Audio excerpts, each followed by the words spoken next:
CM Vijay sir இன்னைக்கு டாஸ்மாகில் நடந்த party fund looting அப்படின்னு ஒரு மிகப்பெரிய விஷயத்த ஸ்டாப் பண்ணி கொடுத்துருக்காரு. நான் இதை எப்படி பார்க்குறேன்னா, இன்னைக்கு இது வந்து ஒரு தமிழ்நாட்டுக்கு கிடைச்ச ஒரு மிகப்பெரிய ஒரு கிஃப்ட் தானன்னு நான் பார்க்குறேங்க.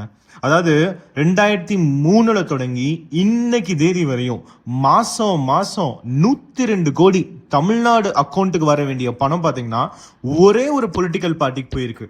அது எந்த பொலிட்டிக்கல் பார்ட்டின்னு கேட்குறீங்களா? அது ரூலிங் பார்ட்டி தான். டிஎம்கே, ஏடிஎம்கே, இந்த ரெண்டு பொலிட்டிக்கல் பார்ட்டி தான் தமிழ்நாட்டை 60 வருஷத்துக்கு மேல ரூல் பண்ணிட்டு இருந்திருக்காங்க. மாத்தி மாத்தி ரூலிங். இவங்களுக்குள்ளே ஒரு முக்கியமான ஒரு அக்ரிமெண்ட். நான் என்ன நினைச்சேன்னா அதாவது ஆரம்ப காலகட்டத்தில் அதாவது விஜய் சார் 108 சீட்டு தான் இருக்கு அப்படின்னு நினைக்கும் போது டிஎம்கேவும் ஏடிஎம்கேவும் ஜாயின் பண்ணி ஆட்சி அமைக்கலாம் அப்படின்னு சொல்லிட்டு திருமாவளவன் சார் சொன்னாரு. நான் எதை சொல்லல, திருமாவளவன் சார் தான் சொன்னாரு. ஸோ அவர் சொல்லும் போது நான் யோசிச்சேன், எப்படிப்பா இவங்க ரெண்டு பேரும் ஒன்று சேரலாம், இவங்களுக்கு ஐடியாலஜி கொள்கையெல்லாம் ஒன்றாவே இல்லையேன்னு நினச்சி பார்த்துட்டு இருந்தா ஆல்ரெடி சிஸ்டம் ரிலேட்டடாக இவங்களுக்கு கொள்கை ஒன்றா தான் இருந்திருக்குங்க. இது நான் சொல்லலை, இடி சொல்லுது, தமிழ்நாடோட அஃபிஷியல் டாக்குமெண்ட் சொல்லுது. என்னப்பா அது, இன்னும் கொஞ்சம் தெளிவாக தான் சொல்லேன்ப்பா அப்படின்னு கேட்டிங்கன்னா, அதாவது டாஸ்மாக் இருக்கு பார்த்தீங்களா, அதாவது தமிழ்நாடு ஸ்டேட் மார்க்கெட்டிங் கார்பரேஷனுங்க. அது எப்படின்னா, அதாவது ஆரம்ப காலகட்டத்தில் 1983 எம்ஜிஆர்னால அதை தொடங்கப்பட்டிருக்காங்க. எம்ஜிஆர் இதை ஏன் தொடங்கினாரு அப்படின்னு கேட்டிங்கன்னா அதாவது ஆரம்ப காலகட்டத்தில் ஒரு டிஸ்ட்ரிபியூஷன் கார்பரேஷனாக தான் இருந்துச்சு. 2003 பார்த்தீங்கன்னா லிக்வர்லாம் அவங்க செல் பண்ண ஆரம்பிச்சு ஓவராலாக தமிழ்நாட்டில் எந்தெந்த லிக்வர் ஈவன் பிரைவேட் பாருக்கு போனாலுமே அதுவுமே இந்த டாஸ்மாக் மூலிமா மட்டும்தான் போகணும் அப்படின்னு சொல்லிட்டு ஜெயலலிதா மேம் பீரியட்ல கொண்டு வந்தாங்க. கொண்டு வரும்போது என்ன நடந்துச்சு தெரியுமா? ஸ்பெஷலா இன்னொன்னு கொண்டு வந்திருக்காங்க. அது எழுதப்படாத ஒரு விதி, எழுதப்படாத ஒரு சட்டம்னு கூட சொல்லலாம். அது என்னன்னு கேட்டீங்கன்னா, ஒவ்வொரு வாட்டியும் அதாவது இப்ப ஏதாவது ஒரு பியரோ இல்ல வைனோ எந்த ஒரு லிக்வரா இருக்கட்டும், எந்த ஒரு சரக்கா இருக்கட்டும், அது வாங்கும் போது ஒவ்வொரு பெட்டிக்கும் 10 to 20% கமிஷன் கொடுக்கணும் கவர்மெண்ட்டுக்கு. கவர்மெண்ட்டுக்கா? யாருக்கு தான் கொடுக்கணும் கமிஷன்னா இது கரப்டட் இல்லீகலா என்னன்னு கேட்டீங்கன்னா, இது எழுதப்படாத ஒரு விதின்னு நான் ஆரம்பத்திலே சொன்னேன் இல்லையா? அதாவது கம்ப்ளீட்டா ஊழல் பணம் இது.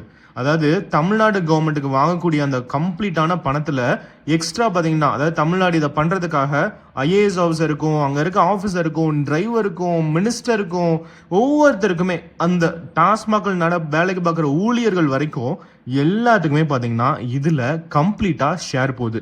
இந்த ஊழல் பணம் எப்படி தெரியுமா? ஒரு ஸ்பெஷலான ஊழல்னு கூட சொல்லலாம். எப்படின்னா, ஒரு ஆளுக்கு இது போய் சேராம ஒரு சிஸ்டம்கே போய் சேருது.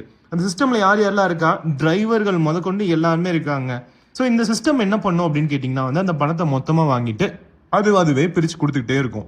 மொத்தமாகவே டிஎம்கே கவர்மெண்ட் இருந்துச்சு, ஏடிஎம்கே கவர்மெண்ட் இருந்துச்சு. இப்போ எக்ஸாம்பிள் ஏடிஎம்கே 2003, 2006, 2011, 2021, அதுக்கப்புறம் டிஎம்கே 2006, 2011, 2021, 2026 வரையும் ரெண்டு பேருமே ஷேர் பண்ணி, ரெண்டு பொலிட்டிக்கல் பார்ட்டிஸும் ஷேர் பண்ணி இதை அப்படியே மறைச்சு மறைச்சு மறைச்சு வச்சிருந்திருக்காங்க.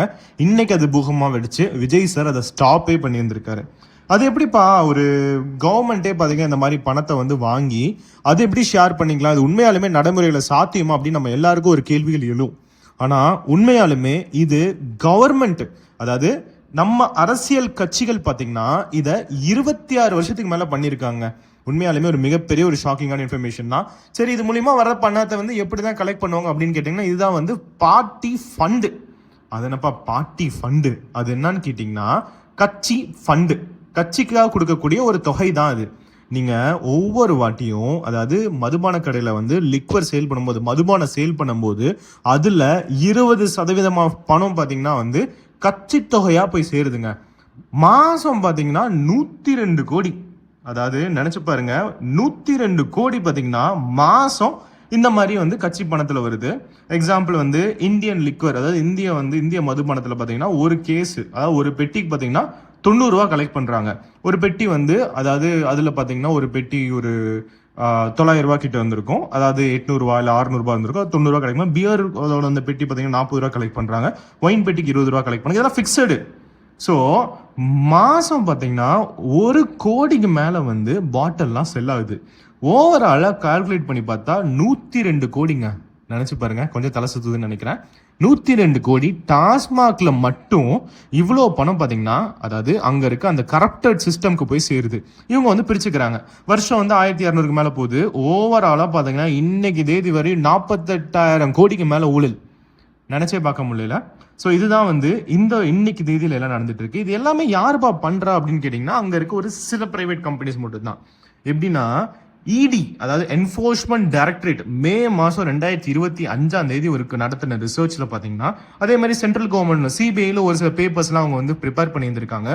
அதே மாதிரி நயினார் நாகேந்திரன் பிஜேபியில் ஒரு முக்கிய பிரமுகரே பாத்தீங்கன்னா போன வருஷம் ஏப்ரல் மாசம் பாத்தீங்கன்னா முக்கியமான ஒரு ரிப்போர்ட் கொடுத்திருக்காரு. அந்த ரிப்போர்ட்ல என்னதான் இருக்குன்னு பாத்தீங்கன்னா, அவரு டைரக்டா தமிழ்நாடு கவர்மெண்ட் 48,404 கோடி ஊழல் பண்ணுது, அதை வந்து கண்டிப்பா தடுக்கணும் அப்படின்னு சொல்லிட்டு இருந்தாரு. ஆனா அதுவுமே வந்து அந்த காலத்துல எதுவும் பேசப்படல. அதெல்லாம் வந்து 48,000 கோடி எப்படிப்பா பண்ண முடியும்னு பார்த்துட்டே இருந்துட்டு இருந்தா இன்னைக்கு விஜய் சார் ஒரு சர்ப்ரைஸ் கொடுத்துருந்துருக்காரு. இன்னைக்கு இந்த மாதிரி ஒரு விஷயம் நடந்துட்டு இருக்கு. பார்ட்டி ஃபண்ட் கலெக்ட் பண்றாங்க. முக்கியமா எஸ்ஜேஎஸ், கலால், அக்கார்ட், சைஃபில்னு ஒரு சில அந்த டாஸ்மாக் ப்ரொடக்ஷன் ஏஜென்சிட்ட இருந்து ஃபண்டு வந்துகிட்டே இருக்கு. ஸோ இது எல்லாத்தையுமே வந்து பார்ட்டி ஃபண்டின் மூலியமா, அதாவது இவங்க வந்து 20% பணத்தை பார்த்தீங்கன்னா கேஷாவும் ஷெல் கம்பெனி மூலியமாவும் கட்சி நிதியா ஒதுக்குறாங்க. இதே மாதிரி இன்னொரு விஷயம் என்னன்னு பார்த்தீங்கன்னா, நிறைய படங்களுக்குலாம் வந்து இதை வந்து ஸ்பான்சர் பண்றாங்க. ஸோ இதெல்லாம் வந்து நடந்துட்டு இருந்துச்சு. மே மாசம் இன்னொரு ஸ்பெஷாலிட்டியும் நடந்துட்டு இருந்துச்சுங்க.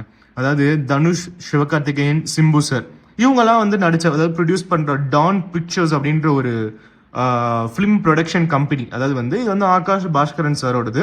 அதுவுமே பார்த்தீங்கன்னா ஒரு செல் கம்பெனி ஐடென்டிஃபை பண்ணி இடி சர்ச் பண்ணியிருந்திருக்காங்க.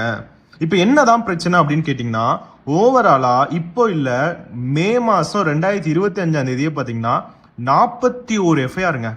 41 எஃப்ஐஆர் பார்த்தீங்கன்னா இடி, அதாவது டிவிஏசி பார்த்தீங்கன்னா, அதாவது ஆன்டி கரப்ஷன் பியூரோ பார்த்தீங்கன்னா, அதாவது டாஸ்மாக் நிறுவனம் மேல இந்த ஒரு பர்டிகுலர் அந்த கரப்ஷன் கம் பாடி மேல, அந்த சிஸ்டம் மேல ஃபைல் பண்ணியிருந்திருக்காங்க.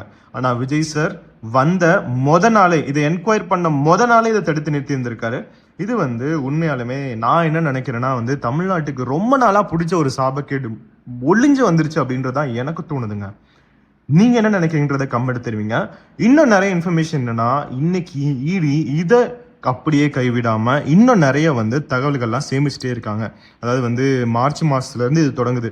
அதாவது அப்ப இடி ரைடு 1, இடி ரைடு 2 அப்படின்னு சொல்லிட்டு கண்டினியூ ஆகிட்டே இருக்கு. தோண்ட அப்படியே வந்து சுரங்கம் மாதிரி நிறைய கிடைச்சிட்டே இருக்கு.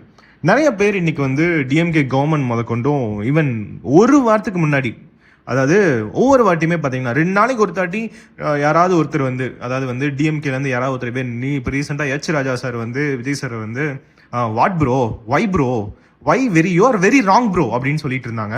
அதே மாதிரி தாங்க இப்போ டிஎம்கே கவர்மெண்ட்டும் பார்த்தீங்கன்னா, இப்போ ஸ்டாலின் சார் ரீசெண்டாக என்ன சொன்னார்னா, ஸ்டாலின் சார் பேசிட்டு இருக்கும்போது வந்து நாங்கள் கொடுத்த தயவுல தான் டிவிகே கவர்மெண்ட்டே இன்னைக்கு இருக்கு அப்படின்னு சொல்லிட்டு இருந்தாரு. எந்த தயவுன்னு தான் எனக்கும் தெரியல. நீங்க உங்களோட கருத்துக்கள் என்னன்னாலும், ஈவன் நீங்க டிஎம்கே சப்போர்ட்டரா கூட இருக்கலாம், நீங்க ஏடிஎம்கே சப்போர்ட்டரா இருக்கலாம். இன்னைக்கு வந்து டாக்குமெண்ட், மனிதர்கள் போய் பேசலாம், கம்ப்யூட்டர் போய் பேசாது, டாக்குமெண்ட்ஸும் போய் பேசாதுங்க. இன்னைக்கு இந்த ஒரு ட்ரேஸ், இந்த உண்மை நடந்து சென்ற பாதைகள், அதுல பாத்தீங்கன்னா நிறைய டாக்குமெண்ட்ஸ் வந்து கிடைச்சிருக்கு, நிறைய உண்மைகள் கிடைச்சிருக்கு. இத பத்தி உங்களோட கருத்துக்கள் என்ன அப்படின்றதையும் கமெண்ட் தெரிவிங்க. இப்போ வந்து நிறைய விஷயங்கள், அதாவது வந்து நிறைய நரேட்டிவ் வந்து டிஎம்கே செட் பண்றாங்க. எப்படின்னா வந்து டிவிஏசி அப்படின்ற ஒரு ஆன்டி கரப்ஷன் பியூரோ அரண் ஐபிஎஸ் சார் வந்து இன்னைக்கு ஹெட்டா இருக்காரு.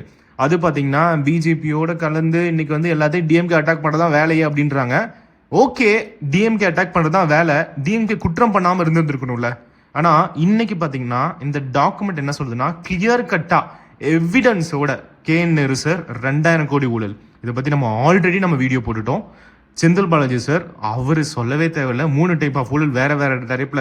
சுப்ரீம் கோர்ட் ஆஃப் இந்தியா, நீங்க விஜய் சாரை விட்டுருங்க, சுப்ரீம் கோர்ட் ஆஃப் இந்தியாவே பாத்தீங்கன்னா, அதாவது செந்தில் பாலாஜி சார் கேஸை விசாரிக்க பாத்தீங்கன்னா கோர்ட் ரூம் பத்தாது, ஒரு கிரிக்கெட் கிரவுண்டே வேணும். அத்தனை மக்கள் இருக்காங்க. ஏன்னா 2000 பேரை விசாரிக்கணுங்க.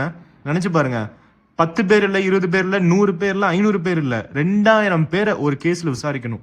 ஸோ இந்த மாதிரி நிறைய விஷயங்கள் நடந்திருக்கு. இதுக்கெல்லாம் வந்து சுப்ரீம் கோர்ட்டும் ஹைகோர்ட்டும் டிவிஎஸ்சியில் இருக்க டாக்குமெண்ட்ஸ் தான் ப்ரூஃப். இதை பத்தி நீங்க நினைக்கிறீங்க, உங்களோட கருத்துக்கள் என்பது கமெண்ட்ல தெரிவிங்க. வேற ஒரு வீடியோவில் நம்ம சந்திப்போம். மிக்க நன்றி.